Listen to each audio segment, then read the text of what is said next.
We put the word out, asking you to tell us about the rip-offs that make you rage. And you didn't let us down. Sharp practice, that's what it is. There isn't a story too small or an issue that we feel we can't take up on your behalf. Where do you go? Who can you rely on? People out there believe they are being ripped off, and indeed they are. We are rip-off Britain. You contacted us in your thousands. You've written to us, emailed in, and you've even stopped us in the street. It is a blatant rip-off. I feel aggrieved by it. Somehow somebody's making a very lot of money on this. I think somebody should take that off. Our team has travelled the length and breadth of the UK to hear your stories. Now it's time for us to investigate on your behalf. This is Rip Off Britain. Now, here's a pretty shocking statistic. The average UK household is thought to be more than £8,000 in debt, and that figure doesn't include mortgages. The costs attached to credit cards, personal loans and overdrafts can really add up. So how do you know when you've hit your financial limit? Phil Jones from Which has some priceless advice. Firstly, you need to think about what's the priority. The most important debts you have to pay are always your tax bills that you pay. You can get sent to prison for not paying your tax. You can't get sent to prison for not paying off your credit card. Are you failing to pay your mortgage? Are you missing your rent payments? These are the top priorities because you don't want to be strung out onto the street. A bigger measure that you could take if you do own your own home is to look at your options for remortgaging. Now, clearly that's a big step, but your house is probably the most valuable thing you own. So if you can find a cheaper deal, if you can release some money that way, it could make a really big difference to your day-to-day life. There's also the whole issue of what you're actually spending on a day-to-day basis. If you're going out shopping every weekend, if you're going out partying every night, clearly that's a really good way to rack up lots of bills you can't afford. Sit down, work out what you've got coming in and out each week, and plot yourself a clear budget and try and stick to it. And then you can see maybe where you're going wrong, where you can make savings. And most importantly, if you do think you're in trouble, there are loads of free sources of debt advice out there, and we know at Which that people really do find it useful to talk to someone who's an expert, who can talk them through the ways in which they can take action, maybe even negotiate with the people that you owe money to on your behalf. Citizens Advice, you can often find them in most high streets. They will offer you free and impartial advice, and if you prefer to talk to someone on the phone, there's a consumer credit counselling service. Free and impartial advice is the way to go. Good luck. Since the credit crunch began to bite, banks and other financial institutions have become much more reluctant to lend money. But a whole host of new companies have exploded onto the market, all too keen to fill that gap. With loose lending criteria, they offer quick and easy access to cash. But as one viewer has told us, it comes at a price. Stephanie Darby has finally made her dream come true, successfully running her own dressmaking business. Until recently, she didn't always have things quite so sewn up. When she left university, money was incredibly tight.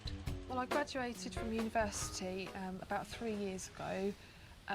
So one of my big constraints, I suppose, was the debt that kind of built up whilst I was a student. Overdrafts, credit cards, that kind of thing, and just having to pay those back. And also just general living costs as well, high rent prices, and also buying equipment so that I could set up my business. Stephanie's finances soon started to unravel, leaving her unable to buy the basics, never mind pay her rent and bills.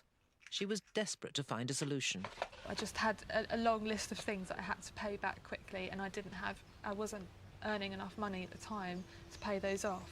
So I was kind of panicking about the fact that I couldn't make these payments, and would my landlord ask me to move out. I just thought, I don't want to be in that situation, need a roof over my head.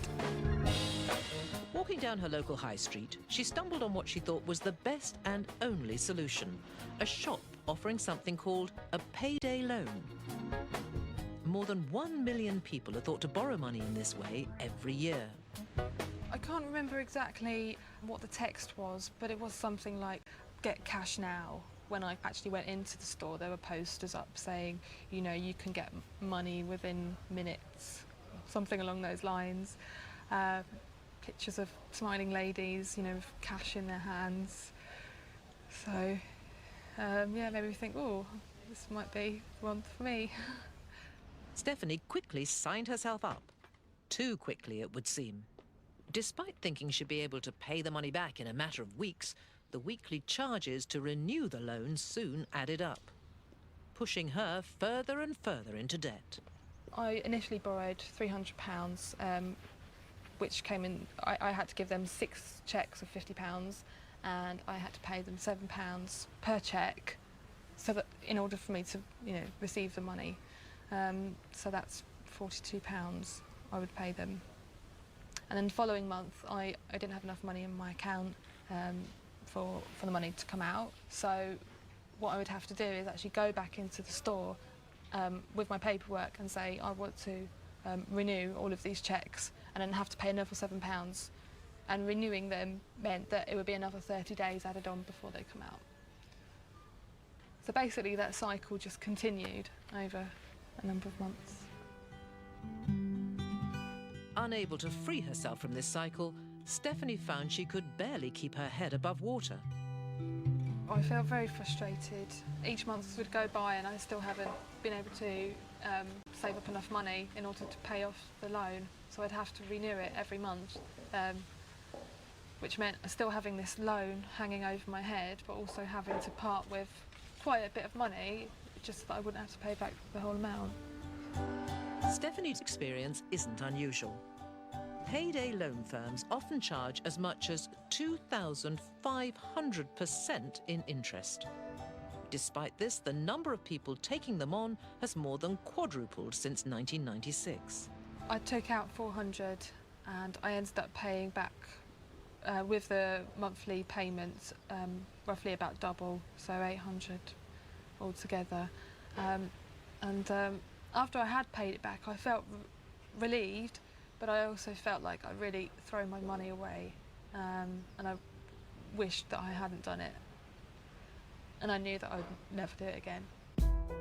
Consumer groups say that payday loans are a valid form of credit and a much better alternative to resorting to a loan shark. But they advise that they should only be used for borrowing money in the short term, with the intention of paying it back almost immediately.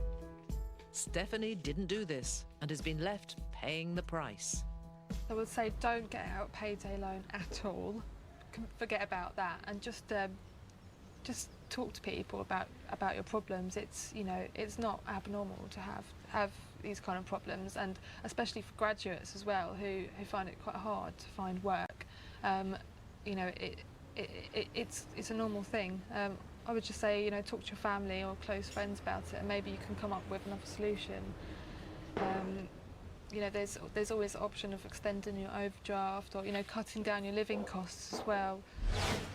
Well, I'm joined now by someone who knows all about payday loans, John Lamedy, the Chief Executive of the Consumer Finance Association. John, can you explain, first of all, the Consumer Finance Association, you represent most of the payday loan industry, do you not? We represent the larger payday lenders in the UK, not all of them, but we reckon we represent about 70% of the loan market in this particular industry. Oh, obviously, from your point of view, it's a very good thing that this is a big and growing industry. How, though, can you justify your members charging such enormous APRs of 2,500% and more? Well, you don't charge an APR, do you? You charge the interest on a loan or a fee for the loan. And one of the things that the government, through the Office of Fair Trading that regulates us, has identified is that APR doesn't really tell you anything when it comes to a small, short-term loan. APR is designed for traditional loans, long-term loans, mortgages, that sort of thing. So if you try and measure something on an annual basis, when it's very short, you get a silly figure. So I stayed in a hotel the other night, and they didn't tell me that the cost for that hotel was £3,650 a year. They told me it was £100 for the night. Why then is the APR given in all your literature, your websites, your adverts? Why? Yes, because the regulations require it. APR was invented a long time ago. All consumer credit in the UK and indeed in Europe has to show an APR apart from bank overdrafts. But couldn't you, in addition, show an example of what it would cost to take a certain loan out? Absolutely what we do. That's why our loans are so simple. We tell people what they're going to borrow and how much it's going to cost. So if you want to borrow £100 from a payday loan lender, you can shop around, you can borrow that £100 for a cost of between £9.95 and £30. What's particularly disturbing, though, about payday loans is this incredibly high, it seems, APR of £2,500, which you say is meaningless, but also it can be far greater than that, because that's obviously an annual rate, and if it's only over a month, it's actually more than 2,500%. No, it's not. We've had examples in which it is more than that. What you're paying is the cost of the loan. So you borrow a loan, you borrow £200, you pay back £250, you now know that the cost of that loan is £50. But we've had a couple of case studies one in particular felt that it had been far too easy to take out the loan and not enough checks were made. And she was already at the limit of her credit cards. She already was overdrawn at the bank. She saw this as the only option. And the whole thing spirals out of control. Right, let's talk about credit checks first of all. Certainly all my members do extensive credit checks. We check identity, we check affordability. So there is absolutely no chance of anybody making money in the payday loan market unless they do proper checks of whether a customer is able to repay. The OFT review of the industry quite recently, in June of this year, did identify the problem that many customers were unaware of the options that were open to them.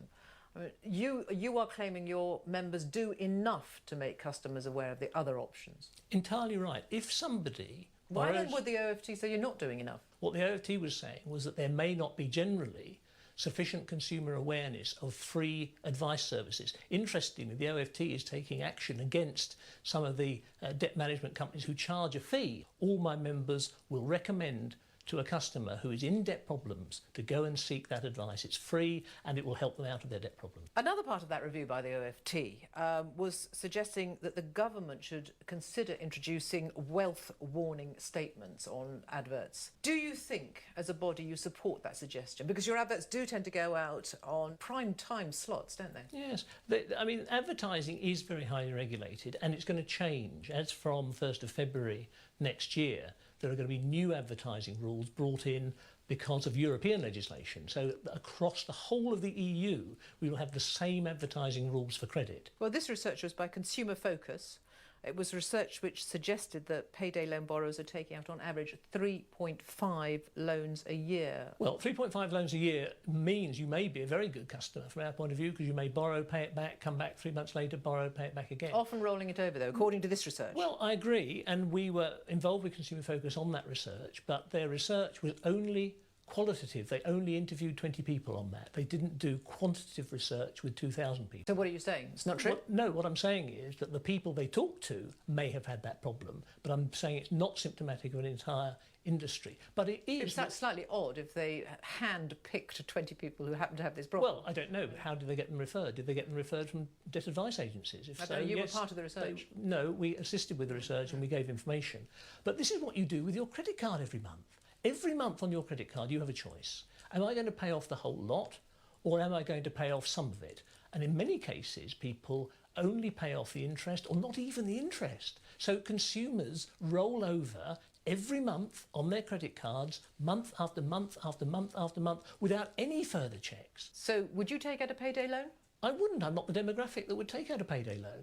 The people who take out payday loans tend to be single rather than married. They tend to be aged between 25 and 45. They tend to be men rather than women. They tend to be people on modest incomes. But I'm not in the demographic.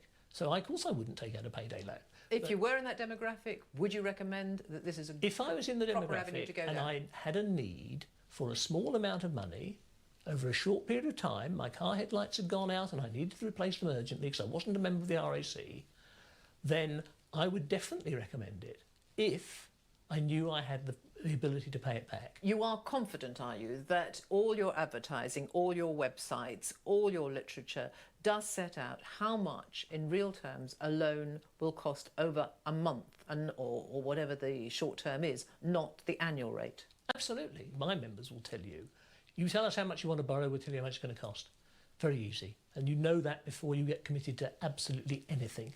And if that were not the case, we would have hundreds and hundreds and thousands of complaints.